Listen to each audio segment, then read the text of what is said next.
Vaktetun Becheil, everyone. My name is Kazuo Morimoto, and I'm the acting president of the ASPS, Association for the Study of Paginate Societies.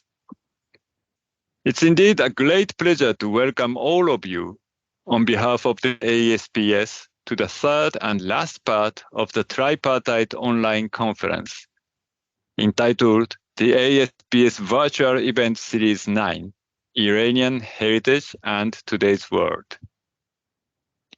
The key concept of today's meeting is heritage. Different cases of negotiations surrounding this concept in today's Persianate world and beyond, and both on global and regional levels, will be presented by 6 presenters. And a 2-hour roundtable discussion is planned afterwards for open exchanges of ideas. The ASPS is a non-governmental, non-political, not-for-profit professional organization for researchers and scholars interested in the culture and civilization of the Persianate-speaking societies. As its title indicates, today's event is the last part of the 9th event in the ASPS Virtual Event Series, a series that the ASPS launched back in 2020 in order to carry on its mission to serve as a forum for scholarly interactions in the field of Persianate studies. I'd like to thank my colleagues and the association's regional branch in Poland, especially Professor Karolina Lakowiecka-Askali and Professor Mateusz Kłakisz, for organizing today's event. I'd also like to express my sincere gratitude to Professor Joan Gross, the head of the association's committee for the virtual event series, who has collaborated with Karolina and Mateusz in the planning of the meeting. It's also a great honor for the ASPS to have the attendance of Professor Władysław Witalis, Dean of the Faculty of Philology of Jagiellonian University in Krakow. I hope that this event will also be an opportunity for those who haven't been aware of the association's activities to take interest and begin to take part in them. More virtual events are being planned for coming months. As importantly, the association is holding its 9th biennial conference in Yerevan, Armenia, the next year. Please visit our website for further information and consider becoming a member. I thank all the participants again for your attendance. It's a pity that the school obligation hinders me from being with you today, and I had to pre-record this address. I hope, however, I'll be able to catch up with you when the recording of the event is released before long. Thank you very much for your attention. Yes, thank you, Mateusz, for sharing. And now I would like to ask Dr. Joan Gross, who is the chair of ASPS Virtual Events, to address you. Joan. Thank you, and good morning or good evening, depending on where you're located. And welcome to part 3 of the 9th Association for the Study of Persianate Societies virtual event series on Iranian heritage in today's world, sponsored by the Department of Iranian Studies and the Department of Interdisciplinary Eurasiatic Research of Jagiellonian University. These events were organized by Dr. Karolina Lakowiecka-Askali and Dr. Mateusz Kłakisz of Jagiellonian University as a series of interdisciplinary mini conferences accompanied by roundtable discussions, which have succeeded in fostering a very lively interactive exchange of ideas. Part 1 on law, state, and social order, and part 2 on contemporary intellectual flows were highly successful. And it is a pleasure for me as the chair of the 2022-2023 Virtual Event Series Committee to welcome you today to today's final event in this series titled Iranian Heritage in Global and Regional Contexts. The ASPS Krakow branch has taken an active role to engage our community in the research of scholars from around the globe. And I also would like to take the opportunity to congratulate Dr. Rakowiecka Askari on her recent election to a 3-year position as a member of the ASPS Board of Directors, and I very much look forward to working with her. I'm also delighted that Professor Dr. Vladislav Vitalis, Dean of the Faculty of Philology, could join us today, and I thank him for his support. I would also like to acknowledge my colleagues who serve on the ASPS Virtual Event Series Committee, ASPS Acting President Kazuo Morimoto, Evrim Bimbash, and Dr. Gerson Leventhal. May you all participants and attendees have a very stimulating exchange of ideas, and please share with your colleagues the details of this ongoing series, the schedule for which may be found on the ASPS website. I will be keeping everyone updated on our Spring 2023 virtual event series in our ongoing series. Thank you very much. Thank you so much, Dr. Gross, also for mentioning me. Thank you. And now I would like to ask Professor Władysław Witalis, the Dean of the Faculty of Philology of our university, the Jagiellonian University in Krakow, to address the attendees. Thank you very much, Dr. Gross, dear colleagues. It is an honor to welcome members of the Association for the Study of Persianate Societies to a virtual conference coordinated by the Jagiellonian University in Krakow. The fact that we are the coordinating institution of the symposium means that Polish research in Iranian and Persian studies is meaningful and is becoming more and more meaningful. Heritage, the theme of your symposium, is a concept which we focus on in Krakow more than in any other Polish city. Krakow was the cradle of Polish identity. It is the necropolis of all but one Polish kings. It is finally the seat of the Polish oldest universities, to which virtually I welcome you all. Persian and Iranian studies are an important part of research and educational offer of the Faculty of Philology, which offers degrees in over 30 different languages and cultures to 3,500 students, or even more at this moment. Now, while we are very happy to be organizers of this virtual event, we would very much prefer to host all of you in person and to introduce you to both the tradition and the modern face of our medieval university. And I do hope that one day the biennial convention of the association will make its way to Poland. Let's think about it. I would like to thank my colleagues from the Iranian Studies Department who worked on the preparation of this session. First of all, the head of the Oriental Studies Institute, Professor Kinga Paraskiewicz, but first and foremost, Dr. Karolina Rakowiecka Askari, whom I also wish to congratulate on this recent election. I was not notified about this, and this is truly a very good news. So, having welcomed you, I can only wish you a day of full of fruitful discussions, debates, meetings. Well, unfortunately, this format does not allow coffee breaks, which are always very, very useful during conferences. That's why we do look forward to hosting all of you to a real, well, this one is real, but face-to-face conference in Krakow. All the best. Thank you very much for this invitation to speak. Thank you very much, Mr. Dean. Yes, indeed, we all long to see each other, not just virtually. So yes, we'll have to think about it in the future to provide some opportunities. Of course, I mean, opportunities in Krakow because the other ones are forthcoming. Thank you very much. And we may now proceed to our first session. I must say that in this painful somehow times, it is probably the best that we academics may do.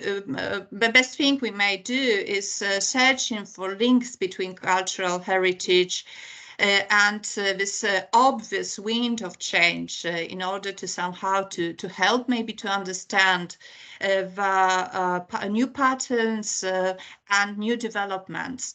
And that is what we will also try to do today. So our first presenter is in this session is Dr. Joanna Bocheńska from the Jagiellonian University, who will be presenting about the representation of Kurdish women, heritage making, and the global intellectual history of women. Okay, thank you. Thank you very much. Thank you very much. I'm very happy to be part of this event, and I'm also very happy that Kurdish heritage can also be part of this conference. My today presentation is part of the wider research project when I investigate Kurdish women activism and its moral and cultural foundation and heritage making and the role of heritage in inspiring modern activism is especially interesting to me.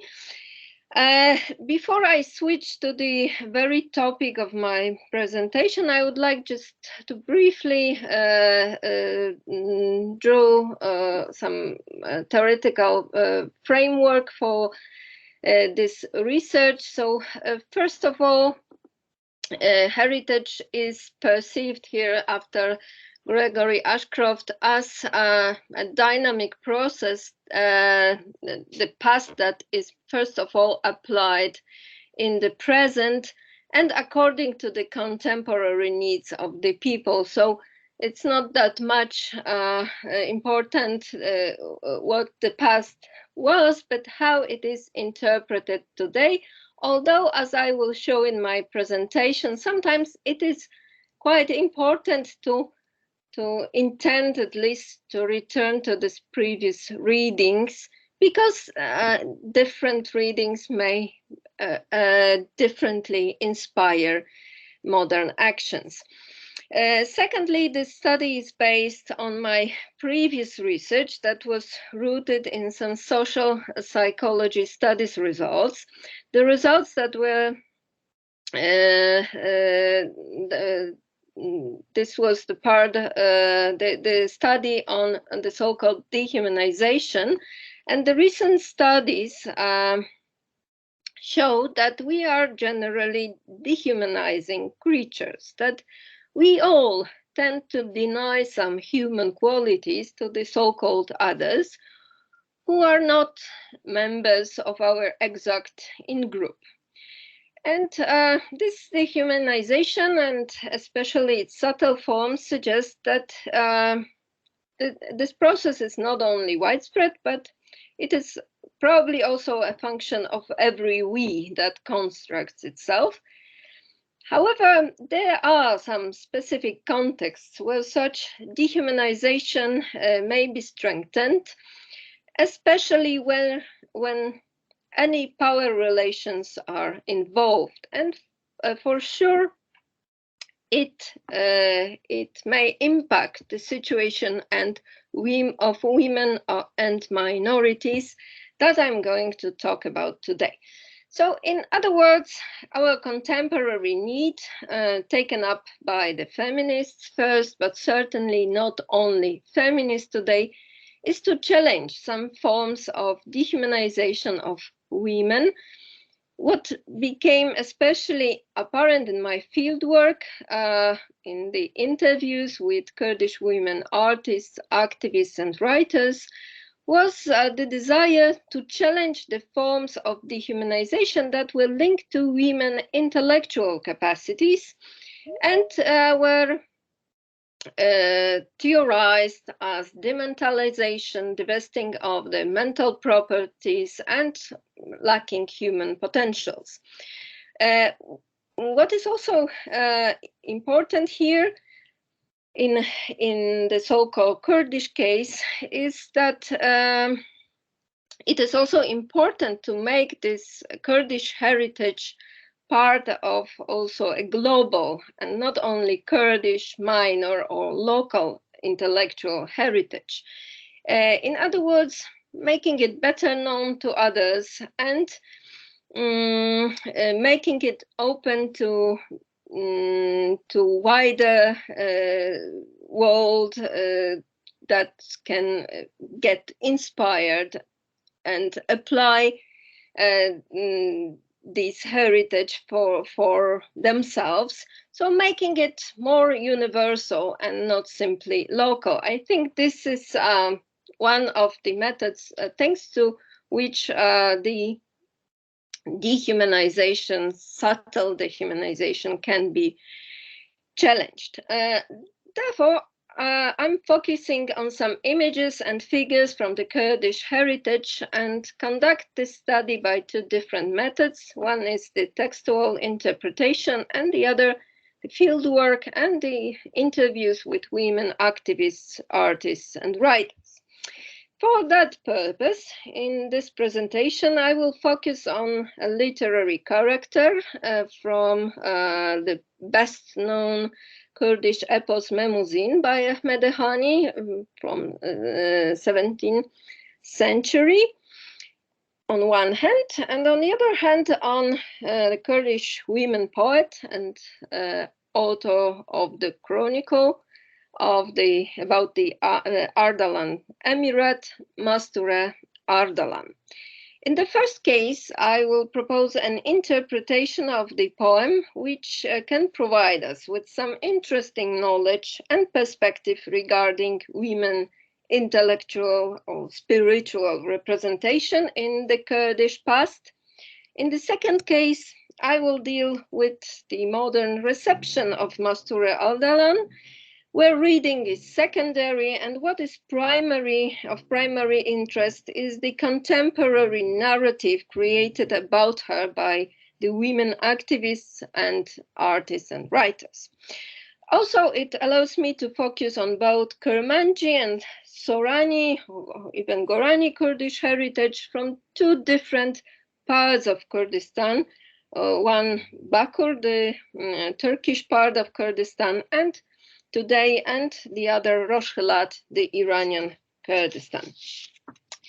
In the first case, I believe what we deal with is a certain lack, because I believe that the modern secular reading of the poem has quite paradoxically hidden the potential of this text when it comes to discovering some women representation that may address our needs, so challenging these subtle forms of dehumanization of women. This story is often presented as a story about the two unhappy lovers or national Kurdish epos.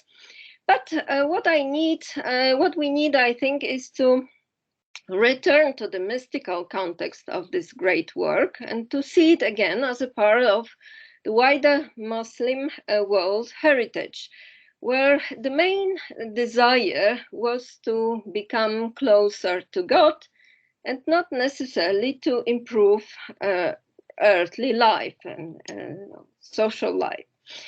On the surface, this is a story of two unhappy lovers, indeed, whose love and possible marriage are interrupted by the intrigues of Bekir, the wrongdoer of this poem, who gradually convinces the prince that it is a rather stupid idea to give his sister Zin to a Kurdish nobleman, Mem, because she is so beautiful and unique that she should probably marry someone else much better, and this way provide more splendor to the emir, to the ruling family, and maybe offer some new political alliances. So when the plan of marriage of Mehmusin fails, because the emir doesn't allow for that, both Mem and Zin focus on less earthly love and directed toward God. And importantly, in this poem, Zin also is presented as a mystic desiring God, as an ashik, and not only as a beloved of Mem, which is one important point. Secondly, I believe her figure plays an even more important role in the storyline created by Hani. It is because, as I argue in one of my articles, Mehmusin is a poem, the main idea of which is to propose a certain image of God as loving and forgiving. And on the slide, I pointed to certain pieces of the text, certain motifs of this poem, where I think this idea reveals itself the best. First of all, in this poem, God is called both Ashik and Mashuk. So he is able to love and is not just a beloved, as was the dominating image in many others, many other such poems. Bekir is directly called Iblis in the poem. Moreover, he's presented as a doorkeeper and becomes the prince advisor, and Iblis was often referred as a doorkeeper in other Muslim sources. And the description of the relationship between the ruler and his advisor very much resembles the Shahname's description of the relationship between Zuhak and Iblis.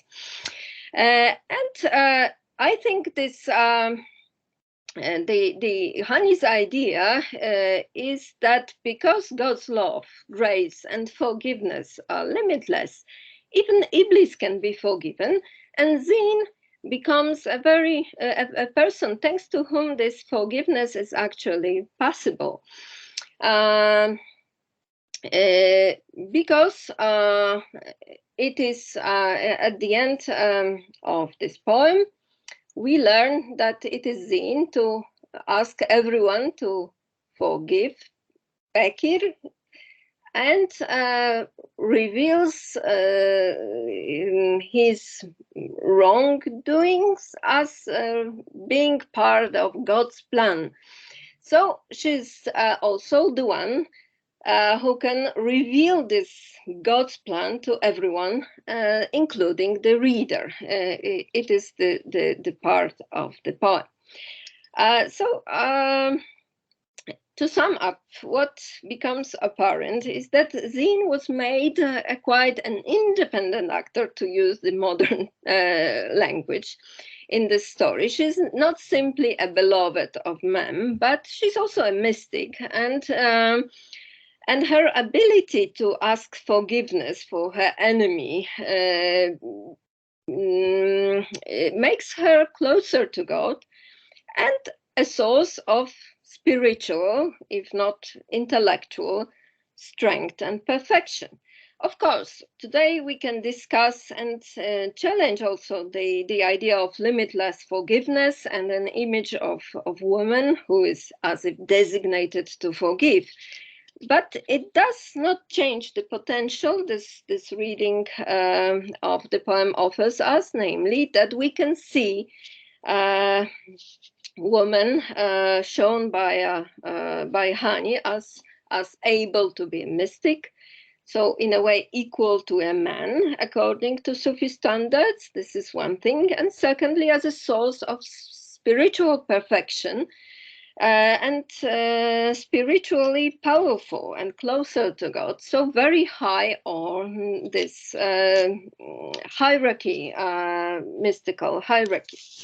And let's now move eastward to Rosh Hilat and see the different situation where Mastura Ardalan, a poet and chronicler of 19th century, inspires women writers and activists to take up and continue their artistic, intellectual, and personal development.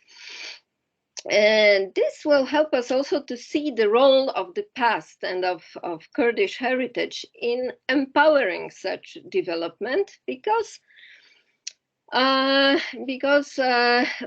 what I have heard and what I found especially interesting, as quoted here from Chinur Saidi, the modern Kurdish writer from Sanandaj, she said, "It helps me when I think that there were some women before me, like Mastura, who were able to do that."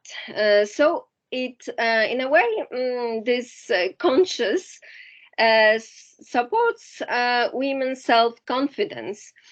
And as stressed by Chinur Saidi, the strong will of women to enter the world of men, because Mastura Ardalan became important figure because, as pointed in many interviews, she is inspiring modern women to study and develop their skills. But it is also important to stress, it is not just Mastura herself and her writing, but also some modern narrative, artistic narratives that were created about her. Novels, that there are 3 novels that are about her or mention her. And the most important, I think, is the sculpture you can see on the picture, the sculpture of Mastura Ardalan in the city of Sanandaj by Hadi Ziauddini, which is, I could even say, a sculpture which is loved by people. And it also becomes a very important site of meeting Mastura today. So yeah, she is presented as a person who was able to enter the world of men. So she possessed strong will. She was of strong character, and this is something what is important today for women today. Also, she is presented as a very important local symbol because it is often compared with other symbols, like, for example, Rojava, women from Rojava, from Syrian Kurdistan, women fighters. But women stressed that it was really important that we have our own woman that was so powerful in the past, from Sina. And even if it's not a radical feminist symbol, it can inspire women who are maybe not that radical or more traditional women in their personal development. And also, what was very interesting, she's a woman to talk with and seek support from. And here the visiting the sculpture made by Hadi Ziauddini, visiting this site and searching for such spiritual connection and moral support, it became also very important. So to sum up, I believe that the Kurdish classical heritage can be a source of important inspiration and moral support for contemporary women, especially artists and intellectuals, because it is a source of images, symbols, and narratives that can challenge the subtle forms of dehumanization of women and show this intellectual and spiritual potential of women. It can be a space of discussion and contest, of course, where discussing and challenging some images may help to understand, discuss, and also challenge them and some beliefs. And finally, past is crucial because it happens to be a source of self-confidence for women, as emphasized in this very sentence. If she could do that in the past, I can do it now. Thank you very much for your attention. Thank you, Joanna, both for a very interesting presentation and for the perfect timing, which is, of course, very important from the point of view of chairperson. And I'm sure we will have a lot of questions. I should mention that we will not have questions now after each presentation, but there will be lots of time to ask your questions and engage in the discussion in the third part of our event. So we do invite you to do that. And our next speaker is Dr. Piotr Bartin from Heidelberg University, who will be presenting on was Simin Doneshvar a feminist writer. And I saw him before. Yes, okay, he's with us now. Yeah, hello everyone. I hope hello. you can hear me. Not yes, only... we can. Yeah, okay, great. Yes, and we can also see you now. Perfect. Well, I don't have any presentation. I'm not a PowerPoint person, but and I also, first of all, of course, I want to thank you very much for inviting me to join this event. I'm very glad to be here. But I have to say that I will not answer the question that I posed in the title of my speech. And actually, I found it a bit silly. But instead, I will try to say a few words about how and from what perspective Doneshvar described the situation of women in Iran. So, Simin Doneshvar, who was born in Shiraz in 1921 and died in Tehran in 2012, was a prominent Iranian prose writer, and she is most known for her novel Savushun from 1969. She was the first woman in Iran's history to publish a collection of short stories, Fire Quenched, Otashe Khomush from 1948, and a novel, Savushun. As she said in a 1983 interview with Farzaneh Milani for the émigré periodical Aleph Ba, she considered it her obligation to write about women who were often the main protagonists of her prose. My job is to portray the mentality of the Iranian woman, and not only the Iranian woman who is enlightened and educated. In my work, I have also ventured into very low strata. In the same interview, she also said that, in my opinion, two things are needed in writing: compassion and understanding.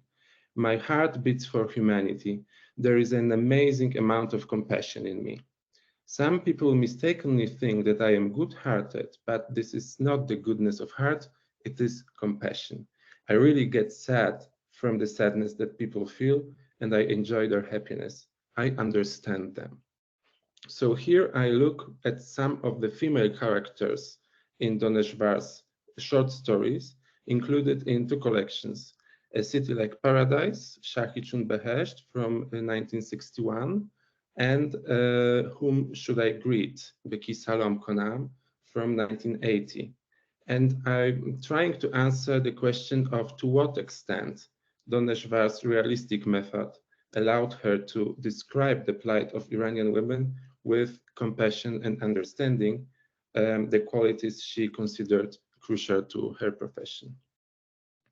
All characters, despite some significant differences between them, are ordinary women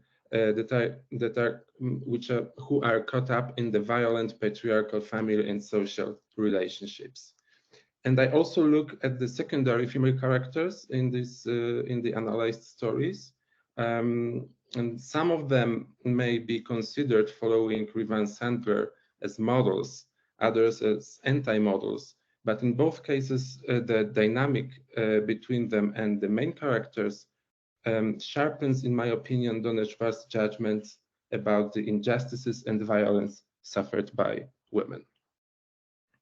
So the title story of A City Like Paradise tells the bitter fate of Mehrangiz, a former black slave who is now, after the abolition of slavery in Iran in 1929, a nanny and a maid of all work who in the home of a moderately wealthy family in Shiraz.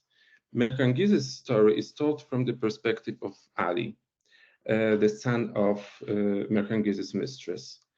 And in this story, Doneshvar, who said that she tried to make her prose similar to the film, to cinema, showing and documenting rather than describing, treats Ali as a camera with a narrator behind it or him.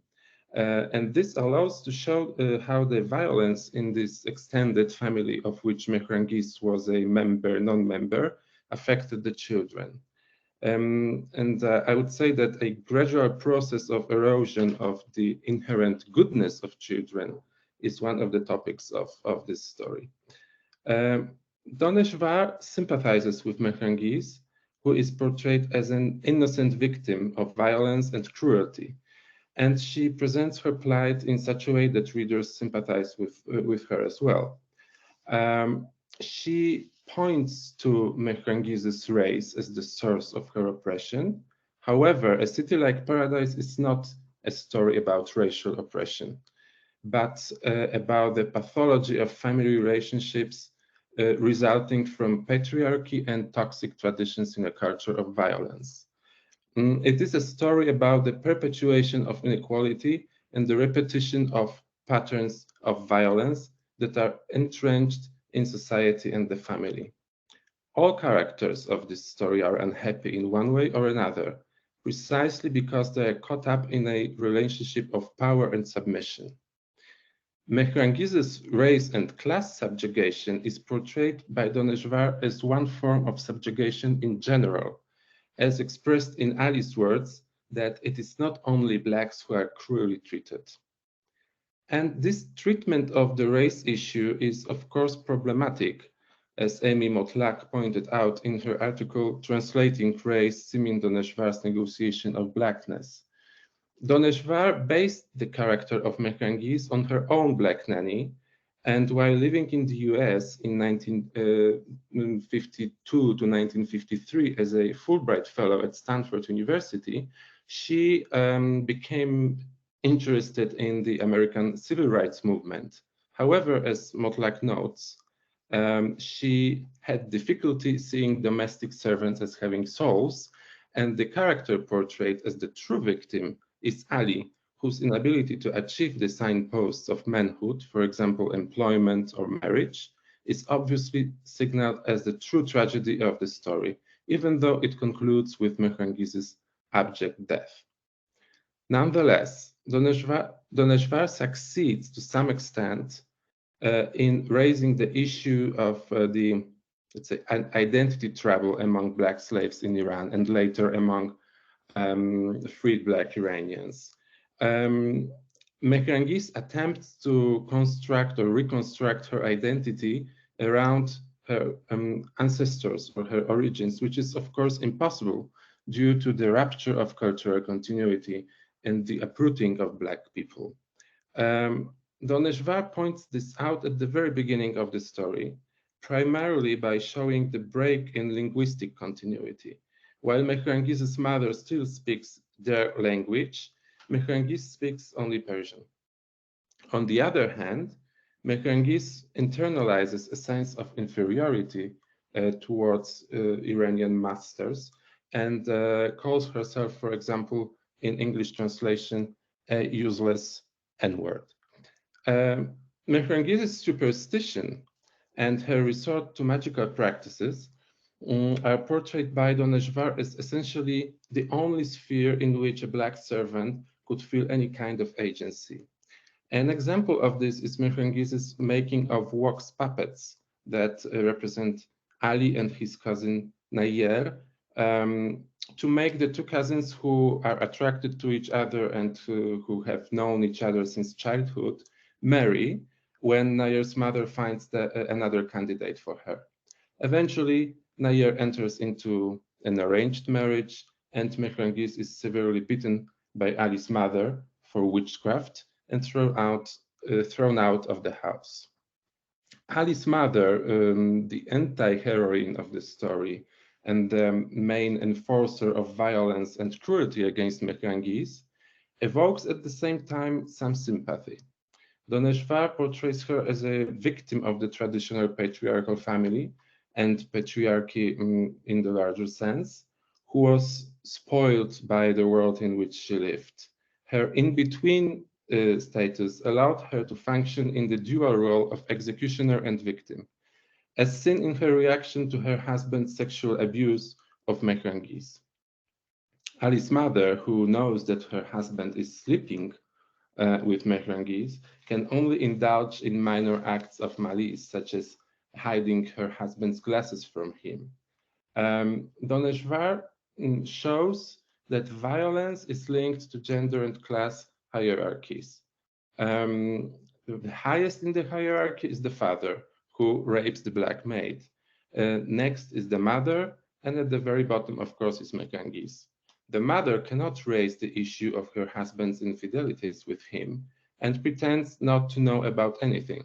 She also doesn't regard what her husband does as abuse and blames the victim, on whom she pours out her frustration and against whom she uses violence.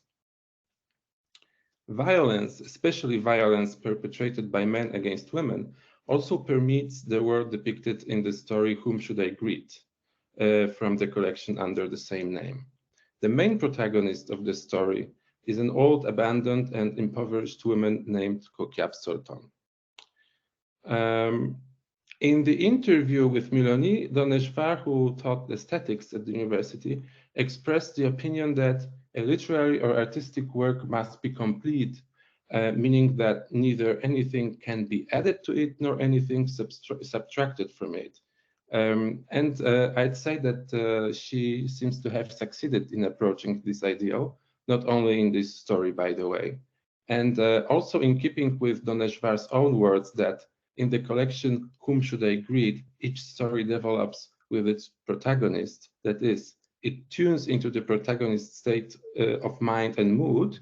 The landscape in Whom Should I Greet resonates with the state of hopelessness and abandonment in which Kokyab Sultan finds herself. It's winter in Tehran and there's snow on the streets blocking the roads, which emphasizes Kokyab Sultan's cut off from the world, her alienation, and her immobilization by external conditions that she is unable to remedy. And the story is largely a monologue by Kokyab Sultan, who reminisces about her life and complains about being separated from her daughter by her violent son-in-law. Her story is disordered and chaotic. She talks to herself, recalling her life by way of free associations. And the story features two important figures from Kokyab Sultan's youth, Haj Esmail, the love of her life, and the headmistress, Khanume Modir, who ran the girls' school where Haj Esmail worked as a janitor. Her love with Haj Esmail, presented as a simple yet beautiful laugh of ordinary people, is presented as such. And she recalls that they eventually had a daughter, Robabe, but shortly thereafter, Haj Esmail disappeared. And it is not clear what happened to him, but the story seems to suggest that he might have left his family without a word and started a new life. Left alone, Kokyab Sultan went to live with the headmistress, who arranged for her to work as a janitor at the school in place of Haj Esmail. The headmistress, although present only in the main character's memories, is the second key female character in the story. And Doneshvar often introduced contrasting or complementary characters into her prose. And while the anti-heroine to Mehrangi's, her nemesis, was Ali's mother, here we have a character playing a positive, though ultimately tragically ineffective role. It is the care and assistance of the headmistress that allows Robabe, Kokab Sultan's daughter, to graduate from school and enables her a relative social advancement, evident, for example, by her outward attributes. Robabe dressed like a great lady. Robabe's social advancement was the dream and goal of the headmistress. Kokab Sultan recalls her words: "Let her, Robabe, study and do her homework. Try to get Robabe out of your class, of your social class. Don't you know that a woman by nature is from the working class?" And this last sentence is Doneshvar's own words from the interview with Melanie. As she said, "A woman is really a miserable creature. As I say myself, she belongs to the working class. Just think, such a woman works 6 hours to cook korme sabzi and put it in front of her husband, and then he eats it all in 10 minutes. If women solve the problem of economic dependence, and if lifestyles and habits changed, for example, through establishing cheap cafes and restaurants, then women could go to work. If they have not been able to work until now, it is because they have been exploited by men." So here Doneshvar draws attention to the issue of keeping women dependent on men by forcing them to do unpaid work at home. But in the story, Whom Should I Greet?, the emphasis is on education rather as a tool for emancipation. When the headmistress dies, Kokab Sultan loses her benefactor and is sent into retirement after 18 years of service. Willing or not, she has to marry off her daughter. She says, "If the headmistress hadn't died, I wouldn't have given her in marriage. But when the headmistress died, I lost the roof over my head." She even says that she wronged her daughter by giving her away in marriage. Robabe fails to get into university, which could have changed her fate, making her perhaps independent of men of marriage. Kokab Sultan, separated from her daughter by her abusive son-in-law, goes to the stores near her daughter's home in the hope of meeting neighbors who will tell her how she is doing. Among other things, she hears that her son-in-law hit Robabe so hard on the head that her blood flew, and that he hit one of her two grandsons.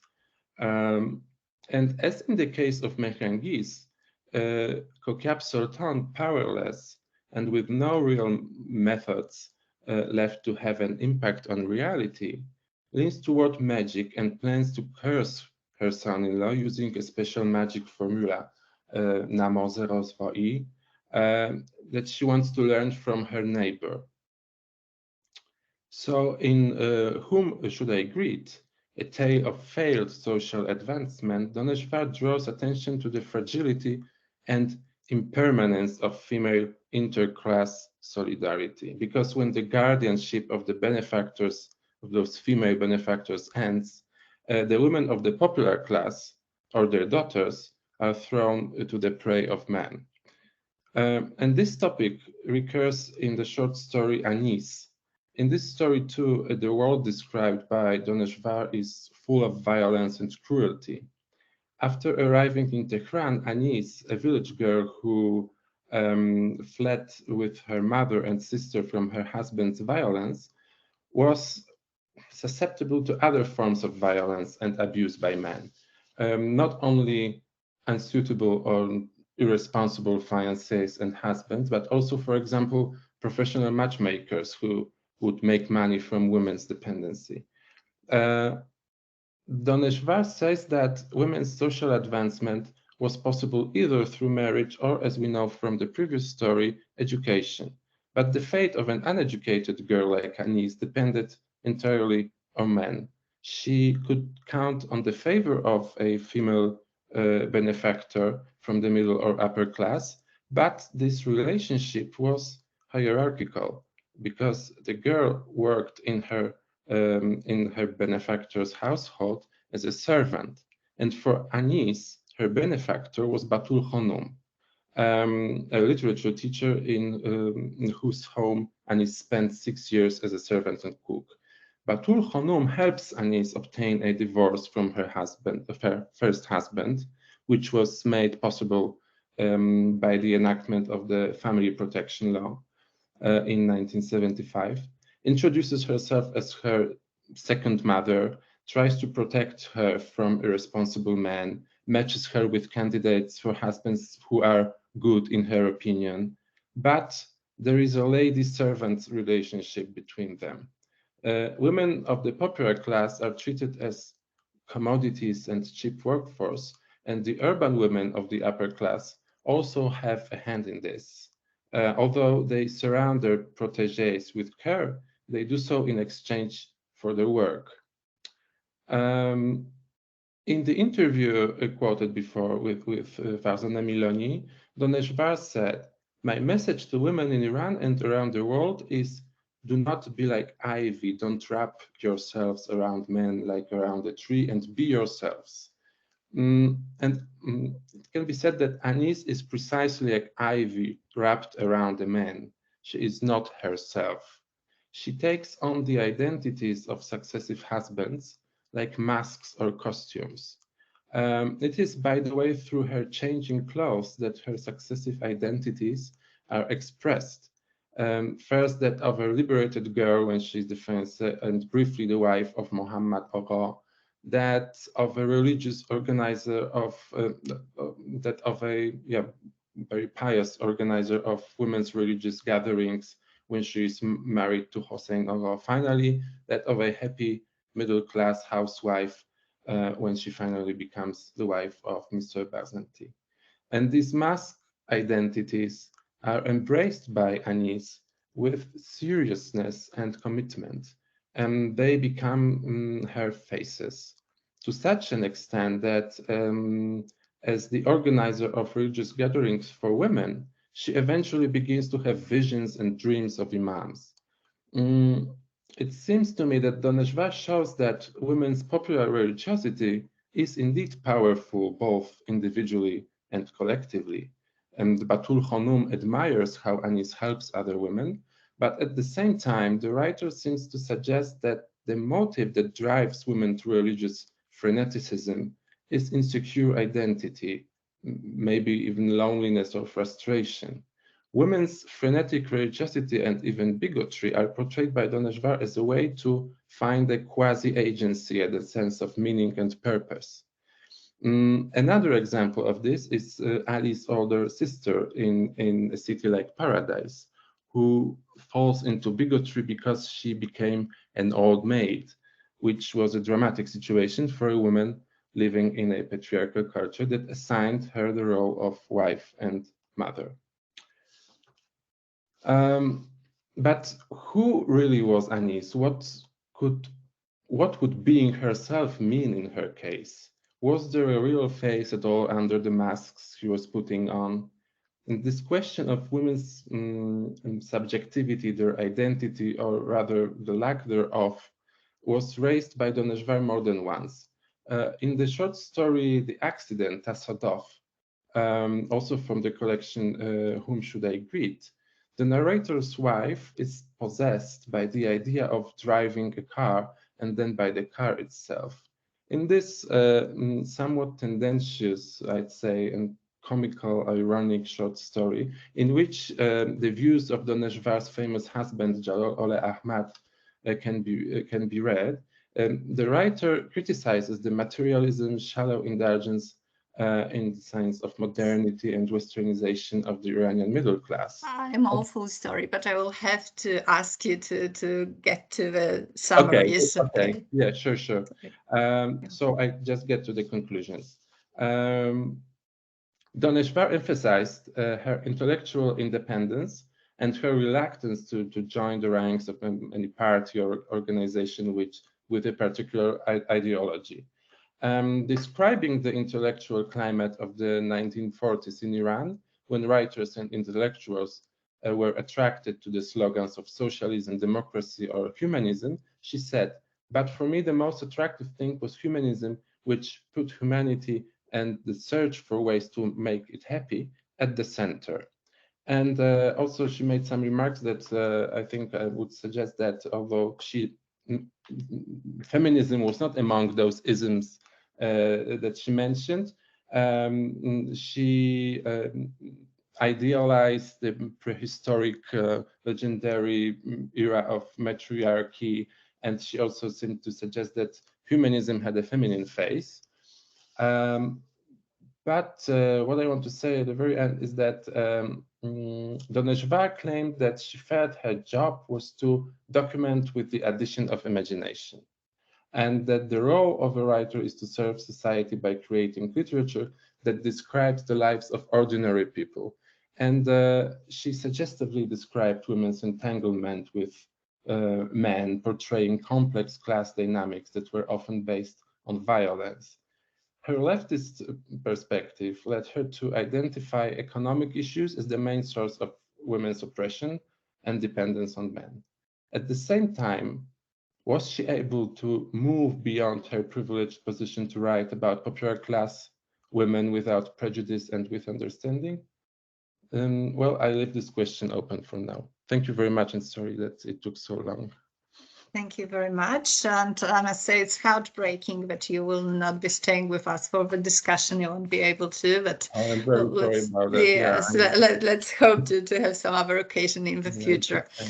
Thank you so much. Thank you. Yes, and as you probably realized, the title of this first part of our event is Crafting Heritage in the Globalized World.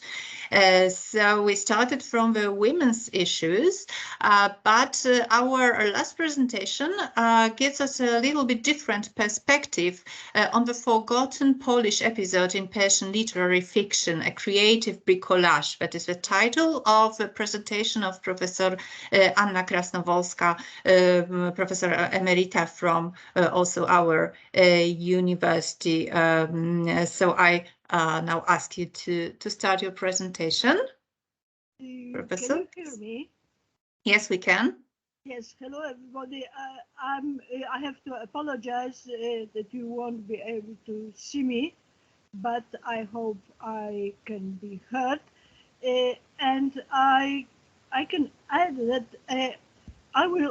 my topic also concerns mainly women, Polish women in Iran. So it's not so very much different from the, well, so far addressed problems. The massive passage of Polish refugees from the Soviet Union to Iran took place in the war years of 1942 to 45. For several decades, the episode remained almost forgotten by both sides. In Poland because of communist censorship, in Iran because of probably of lack of historical interest. Recently, this unique historical event is being explored by the historians of both countries. Those who came to Iran, those Polish people who came to Iran in 1942 were Polish citizens from the eastern lands of pre-war Poland, annexed by the Soviets under a secret German-Soviet agreement in September 1939, forcibly deported to the far north and Central Asian republics of the Soviet Union as slave labor force. The conditions of their exile were extremely harsh, so some 1/10 of the deportees did not survive. Those who survived were released only when Hitler attacked Russia in summer 1941, and soldiers were badly needed. According to an agreement by the Polish state in exile and Soviet authorities, some 80,000 Polish soldiers, together with almost 40,000 civilians, half of them children, were allowed to leave the Soviet Union through Iran. Between April and October 22, the released Poles were shipped by Caspian Sea to Bandar Pahlavi, now Anzali in Iran. Civilians were transferred to Tehran and located in 3 refugee camps. For the children, mainly orphaned or lost, orphanages and boarding schools were established in Isfahan. Groups of children who crossed the border by land in Sarakhs traveled further on to India. By 1945, most of the homeless civilians left to the destinations such like New Zealand, Great Britain, South Africa, Canada and Mexico. Few returned to communist Poland, now deprived of its former eastern provinces, and single persons, mainly women who married Iranians, stayed in Iran and sank into its society. Since September 41, Iran was occupied by the Allied forces and suffered a severe economical crisis. Yet, under British pressure, it accepted masses of exhausted, sick and starved Polish refugees and helped them to recover before they left. Poles in Iran quickly founded their own cultural institutions, press and publications, but due to the Allied forces' censorship, anxious not to tease the Russian ally, and under strong influence of the today Communist Party, they were unable to convey to Iranian public opinion the truth about their traumatic experiences in Russia and Soviet crimes. Strict isolation of Polish refugee camps, together with language and cultural barriers, made informal circulation of information impossible as well. Thus, for long decades, the real reason for the arrival to Iran was unknown to Iranian society and subject to conjectures. Episodic Polish characters, almost exclusively women, heavily stereotyped, occasionally appear in Persian memoirs and literary fiction. Bozorg Alavi's short story Yerenechka, or maybe Yerenochka, first published in 1951, seems to establish a literary image of Polish woman. She is presented as pretty and attractive, victimized by war, but morally somewhat questionable, frequently snobbish. In her elderly age, categorized as Madame type. Most of those writings show lack of awareness of the historical context of the Poles' presence in wartime Iran. Sorry, may I ask for the pictures number 3, 4, and 5? Well, may I have the picture number 3, not the first and second one? Yes, the Polish refugees in Iran, and the next picture with the orphan children, yes, in a Polish refugee camp, and the next picture, yes, these are the graves in the Tehran Polish cemetery of Dolab with graves of very young children. Thank you. So most of those writings show lack of awareness of the historical context of Polish presence in wartime Iran. The Poles are believed, in general, it is a sort of repetitive pattern, that they are believed to escape Hitler's attack on the country, and Soviet agency in their exile and misery is generally overlooked and ignored. The topic of the Poles was rediscovered both in Poland and Iran on the turn of the centuries, in particular on the occasion of the round anniversaries, the 70th, 75th, and recently 80th of the landing of first Polish transport in the port of Pahlavi in April 1942. A number of conferences were organized in both countries, and some research and popular works were published. As the number of veterans of the Polish exodus to Iran shrinks every year, their memories are being recorded. The scope of public knowledge on the subject is slowly expanding in both countries.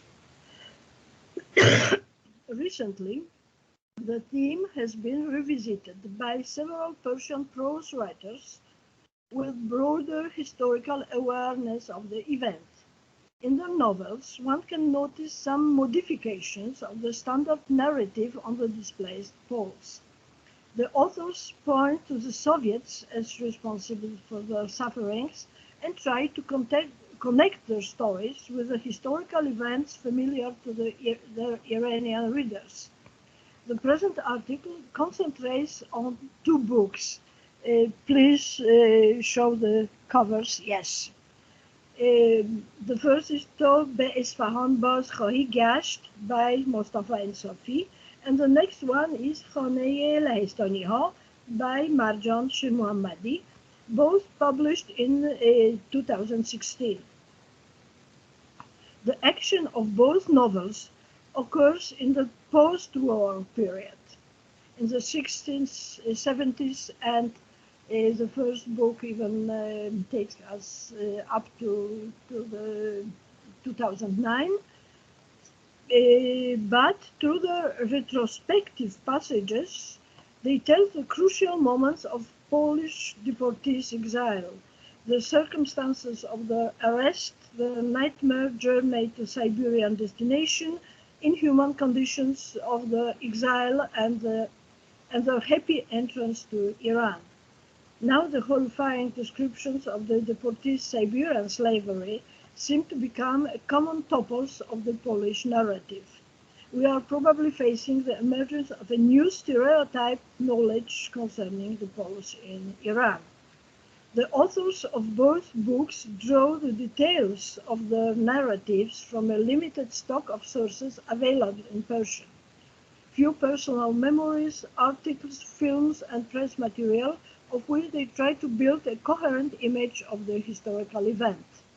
Most details seem to have been drawn from the recorded memories of Polish women who stayed in Iran. One is Khosrow Sinoi's film Marsiye Gomshode from 1983, and Helena Stelmach-Nikpur's printed interview at Warsaw to Tehran. Please show the picture, yes, thank you. Published in 2009. The authors of both novels acknowledge the fact that the Poles were forcibly deported to the Soviet Union, and Safi rightly presents the deportations as a consequence of Ribbentrop-Molotov Pact of 1939, and explains how the pact resulted in the division of Poland's territory between Nazi Germany and Soviet Russia, and how the Russians carried out a mass purge of Polish population in occupied territories. Shir Mohammadi seems not to be aware of the geopolitical consequences of the German-Soviet agreement.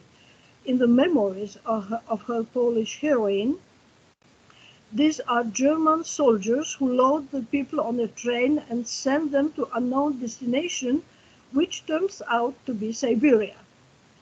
Her description of Siberian slavery of the protagonist includes some details borrowed from the descriptions of Nazi German concentration camps, like the people being named by numbers, not names, which was not the case in Siberia.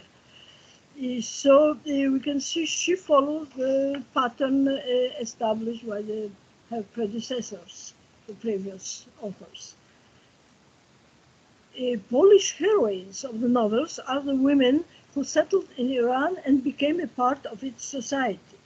Their image is based on the opposition of two polarized elements, familiarity and otherness. Their familiarity, that is being like ourselves, being one of us, is expressed through their gratitude to Iran as their second homeland. It is also a stereotype motif which is repeated both in literature and also in official propaganda. The gratefulness of the Poles and the friendly attitude by the Iranians. Their command of Persian language, of course with a heavy Polish accent, their love for Persian poetry, their respect for Islam and the observing of Iranian customs, both religious and secular, their ability to prepare Iranian dishes, and finally their friendship with Iranian neighbors and being included in their service exchange network. Now a cultural otherness of Poland that is being different from us, not one of us, is characterized through their European appearance. Blue eyes, blonde hair, Western style dress. Their painful but puzzling war experiences, their different religion, Christian, Jewish, in one of the heroes of Anne Sophie is Jew, their skills and preoccupations unusual for Muslim women, working in Western cafes and restaurants, playing piano, teaching mathematics at school, cooking Polish food, which is different from Iranian food, although in Anne Sophie's book, the information of Polish cuisine is sometimes really amazing, very strange. And finally, Polish names, also in majority rather uncommon. Some are quite strange. The otherness of Polish women is emphasized by sensational events associated with them, the stories inspired by existing memories and press reports. And here I would like to show you just one such example. There are several in those books, but one which is quite interesting and to show its sources. The story of an adopted pseudo-Polish child dominates the narrative of Tolbe Isfahan Baz Hahigyast. In Anne Sophie's narrative, a teenage Barbara, her parents and her baby brother are deported by the Soviets from the city of Białystok in the east of Poland to Siberia. The brother dies, the father joins the Polish army, and Barbara with her mother comes to Iran. There she marries an Iranian journalist, Mahmoud Vatanpur. Mahmoud dreams of a child, but Barbara turns out to be barren. Then Mahmoud fathers a child with her Iranian secretary Zohre, takes the baby away from her and gives it to Barbara, telling her Zohre renounced it. That wasn't true.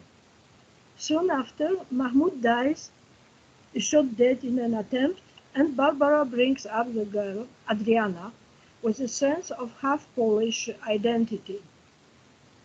Upon learning of her real origin in the age of 19, Adriana suffers a mental shock. She starts a search for her biological mother, finds her trail in Gilan, North Iran, but too late to meet her alive. Yet an aunt, a sister of her mother, confirms her Polish identity to be faked. Adriana breaks with her false Polish mother and disappears. In a way not explained in the novel, she meets a Polish diplomat and comes to Warsaw with him. But after some years, she commits suicide, leaving her little daughter Amelia orphaned. 20 years later, Amelia comes to Iran to look for her alleged Polish grandmother Barbara, but having learned the truth about her mother's origin, And after a meeting with a member of her real Iranian family, she gives up her search. This is approximately the plot of the story. It's much complicated, has some other side motives which are no less interesting, but this one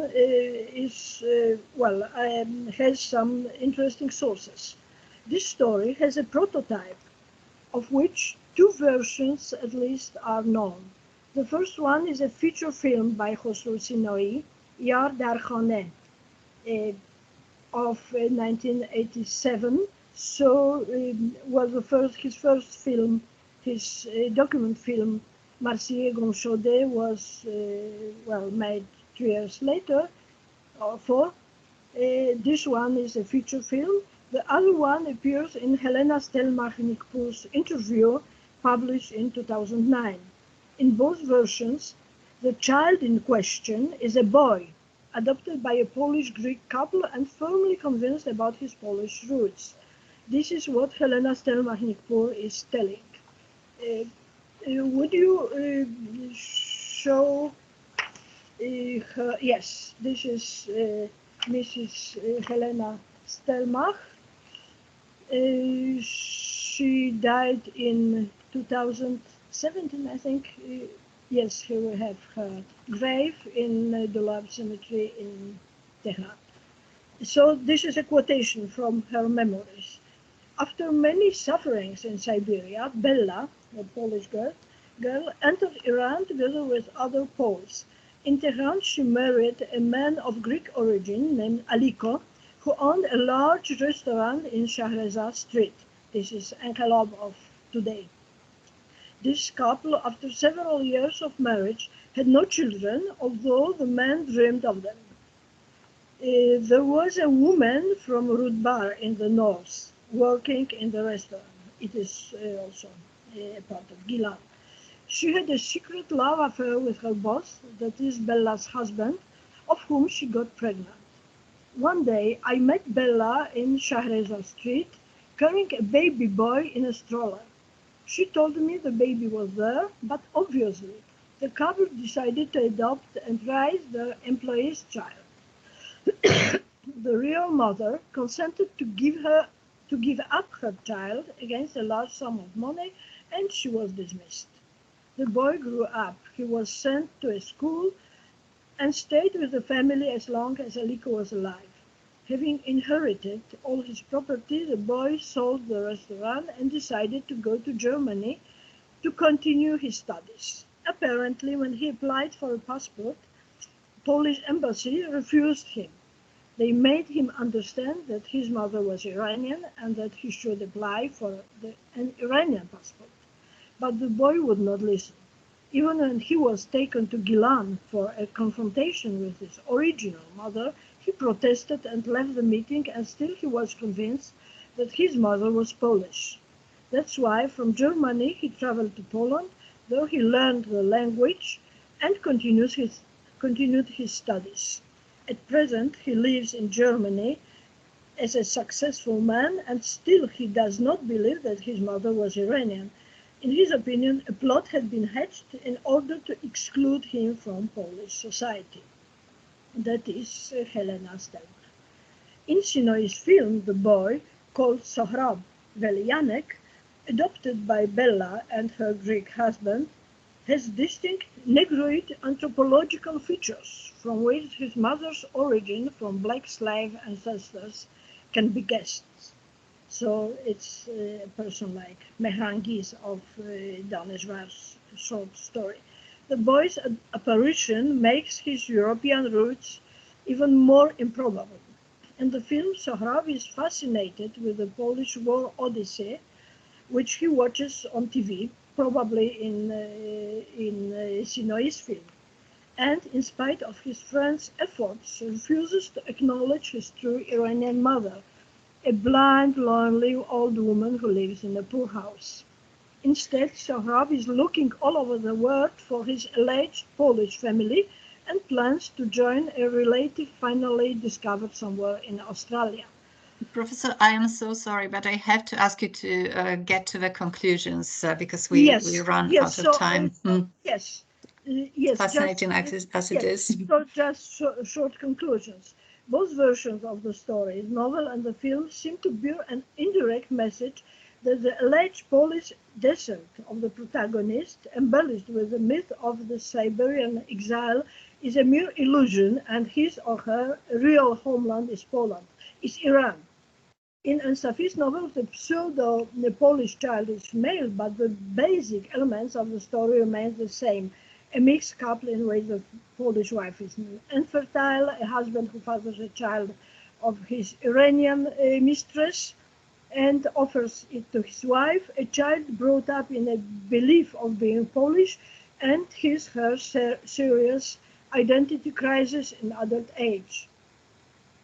In the novel, the tragic lot of Adriana is partly corrected and brought to a happy end by her daughter Amelia, who comes to Iran to discover and accept her Iranian roots. The example of Sophie's novel illustrates the ways in which the Iranian authors make a creative use of the scanty building material within the rich in order to construct a coherent image of Polish others and to make it a part of the reader's social and historical experience. The narrative discloses the dramatic past of the Poles and the historical background of their descendants, who still live unnoticed among the people of Iran. These narratives do not liquidate the discrepancy between the two contradictory approaches to the Poles settled in Iran after the war, that is, familiarity and otherness.